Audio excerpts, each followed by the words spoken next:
Hello, my name is Amy Marcos, and I'm the lead instructor for TEL200. And from the entire instructional team, I just want to say welcome to Social Embeddedness of Educational Endeavors. In this online course, you're going to have the chance to explore your personal and professional identities, to think about yourself and define who you are as a professional, and to consider ways that you can both be involved in and give back to your community. So in this quick video, I'm just going to talk through some ways for you to to become familiar with our course and how to navigate through some of the important aspects of our Blackboard shell. So when you first log into our class, you'll come to the announcements page. But for your first time here, I want you to go ahead and click on the Start Here button. Right, so Start Here gives you all the information, or not all the information, but a lot of the important information for our course. When you're reading about our course, you're going to learn that throughout our 7 lessons together, you're going to be responsible for both individual and collaborative work. One of our ongoing collaborative assignments is to hold lesson discussions with some of your peers, and so we talk about that here. Down below, we talk a little bit more about these group discussions.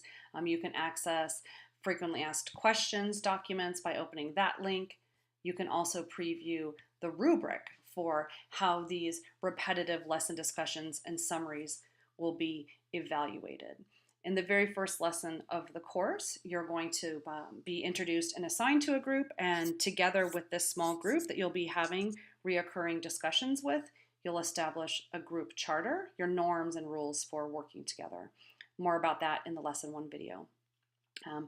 Along with collaborative work, you're also going to be responsible for submitting individual work, and in each lesson, students will submit a reflective 5-paragraph essay. And for those essays, we require that students use APA formatting. So if you haven't used APA formatting in the past, or if you just need to brush up on some of the rules, please do follow the hyperlink to the Purdue OWL website, where you're going to see a lot of information about APA formatting. For our class specifically, you're probably going to want to pay attention to general formatting rules, right? In-text citations for sure, so that you can integrate ideas from course materials to support your own thinking, and also how to create your reference list, because anytime you reference something in your writing, you need to then include that reference down at the bottom in your reference list. So reviewing the rules for APA formatting is a great use of your time here at the beginning of the class. So navigating back to our Start Here page, as you continue to read through the Start Through, you'll read about course objectives, just some of the basic components of course navigation in our Blackboard shell, and then some netiquette ideas for being kind, respectful, and responsible in our online class. The other link that you'll see again and again in our course is this link to the possible careers in education studies. Because you're thinking in this class about who you're going to be as a professional, you'll be utilizing this link pretty regularly in our class, so you might want to peruse that at the start of the course as well. Okay, I'm going to come back up here to the top. So we've just been exploring Start Here. If you scroll on down to the instructional team, like I said earlier, I'm the lead instructor, but we also have amazing academic associates in our class. So since there are more than 100 students taking this course right now, you are going to be divided up into smaller learning groups where you will be supported, chances are, by one of the academic associates in the course. And so on day 1, you will be assigned to an instructor, one of our academic associates, and that's going to be the person that is responsible for supporting your learning closely in the class, communicating with you, emailing with you, and responding to your work. But you will hear from me each lesson when I do a video and an overview highlighting important information for all students in the class. So once you get assigned to your group, check back to instructional team and read up about your instructor. Going on down the list, if we click on syllabus and schedule, you're going to see the syllabus for our class. You can hyperlink it here, and as an ASU student, you all have Google Drives. So you can also, of course, download any of these documents to your own personal drive, so you can have access to them quickly when you're not in our Blackboard shell.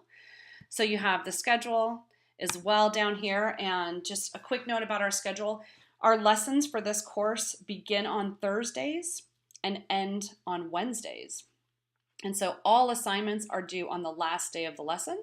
So since our lessons end on Wednesdays, your assignments are going to be due on Wednesdays at 11:59 p.m. So all lessons, or all assignments for the lessons will be due on that day, that Wednesday. And please note that late work is not accepted. So if assignments come in after 11:59 p.m. on the last day of the lesson, they will not be graded. So you have access to the schedule. There are no textbooks for this course. You will be required to do readings, but all the readings will be provided in the course shell. And then the last place to highlight here is the Conversations tab. What I want to talk about before the class starts here in this video is just the Conversations tab, right? So the Conversations tab is where we are going to house our virtual discussions about anything that you would typically do in a face-to-face class with your peers or with your instructor. And so this is the place for you to share questions of a general nature that you have that are not personal, that maybe other students are also thinking or could answer for you, right? So in this Conversations tab, it's not just the instructors that will be responding to your questions, but other students can as well. So you see I have kind of posted an example here to the thread. So the header is overview videos for each lesson, and if you click on this, you'll see my question. Hey, so I heard there's some overview videos for which lesson? You know, where are they located? How can I find them? And so if you've got a question, you go ahead and post it. If one's already posted, you can go in and reply, right? So even if you're not the instructor, you can reply, hey, I think the videos are located in the lesson announcements. That's right. And then if you have spelling errors, you can fix those, and then you can submit your response, right? If you want to post your own question, you can go back to the conversation forum and you can create a thread, right? And so in your subject line, you would post like the key idea of your question, and then down below, you would write out your question or your idea, and then you would submit it to the board.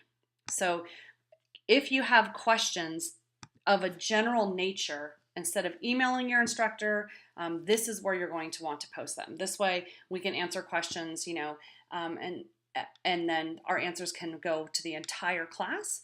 And so if you have a question, before you're seeking for an answer, come to the conversation board, look through what's already here, see if your question's been answered. If not, post it, and either another student or an instructor will answer your question.